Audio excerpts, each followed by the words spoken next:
Item ಯಾವುದೇ ಇರಲಿ try ಮಾಡಿ ಆಚಿ ಚಿಕನ್ ಮಸಾಲಾ. ದಾವಣಗೆರೆ ಕುಸ್ತಿಯ ತವರೂರು. ಇಲ್ಲಿರುವ ಅದೆಷ್ಟೋ ಗರಡಿ ಮನೆಗಳಲ್ಲಿ ಅನೇಕರು ಪಳಗಿ ಅಂತಾರಾಷ್ಟ್ರೀಯ ಮಟ್ಟದಲ್ಲಿ ಮಿಂಚಿರುವ ಉದಾಹರಣೆಗಳಿವೆ. ದುರಂತ ಅಂದ್ರೆ ಕ್ರೀಡಾ ಇಲಾಖೆಯ ಹೊಸ ಸುತ್ತೋಲೆಯಿಂದಾಗಿ ಪುಟ್ಟ ಪೈಲ್ವಾನ್ಗಳಿಗೆ ಕುತ್ತು ಎದುರಾಗಿದೆ.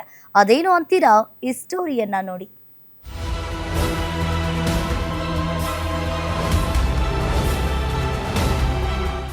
ದಾವಣಗೆರೆ ರಸ್ತೆಯ ತವರೂರು.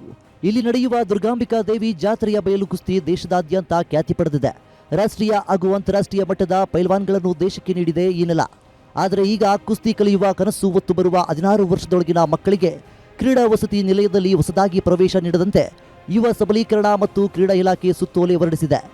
ಈ ನಿರ್ಧಾರ ಕುಸ್ತಿ ಪ್ರಿಯರು ಮತ್ತು ಮಾಜಿ ಪೈಲ್ವಾನ್ಗಳ ಆಕ್ರೋಶಕ್ಕೆ ಕಾರಣವಾಗಿದೆ.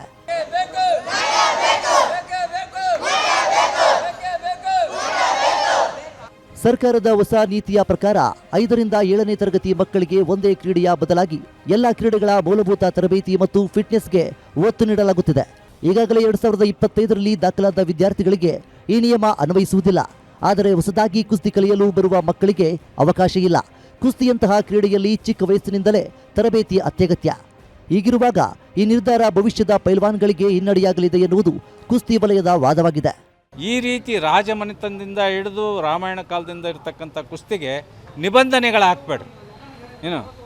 ಅವರಿಗೆ ಎಲ್ಲ ರೀತಿಯ ಸವಲತ್ತುಗಳು, ಯಾವ ರೀತಿ ಸವಲತ್ತುಗಳು ಕೊಡಬೇಕು ರಾಜ್ಯ ಸರ್ಕಾರದ ನ್ಯಾಯಸಮ್ಮತವಾಗಿ ಕೊಡ್ರಿ, ನಿಬಂಧನೆಗಳು ಹಾಕಬೇಡ್ರಿ. ಒಬ್ಬ ಕ್ರೀಡಾಪಟುವಿನ ಭವಿಷ್ಯವನ್ನು ಹಾಳು ಮಾಡ್ತಾ ಇದ್ದೀರಿ ಅಂತಕ್ಕಂಥ ಮಾತನ್ನು ಈ ಸಂದರ್ಭದಲ್ಲಿ ಹೇಳಲಿಕ್ಕೆ ಬಯಸ್ತೀನಿ.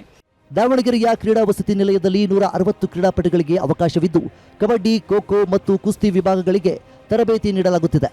ಆದರೆ ಈ ಬಾರಿ ಕುಸ್ತಿ ವಿಭಾಗದಲ್ಲಿ ಹಿರಿಯ ವಿದ್ಯಾರ್ಥಿಗಳಿಗೆ ಮಾತ್ರ ದಾಖಲಾತಿ ನೀಡಲಾಗಿದೆ.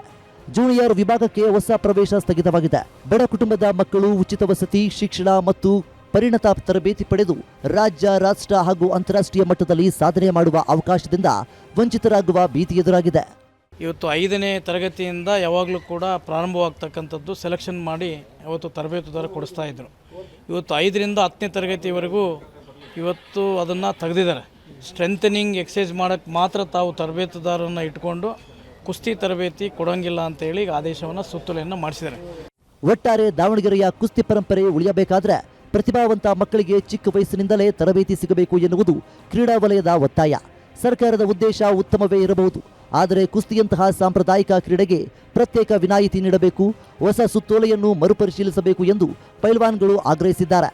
ಸರ್ಕಾರ ಈ ಬೇಡಿಕೆಗೆ ಯಾವ ರೀತಿಯಲ್ಲಿ ಸ್ಪಂದಿಸುತ್ತದೆ ಎಂಬುದು ಕಾದು ನೋಡಬೇಕಾಗಿದೆ. Mallikarjun Kaidale, guarantee news, Davanagere.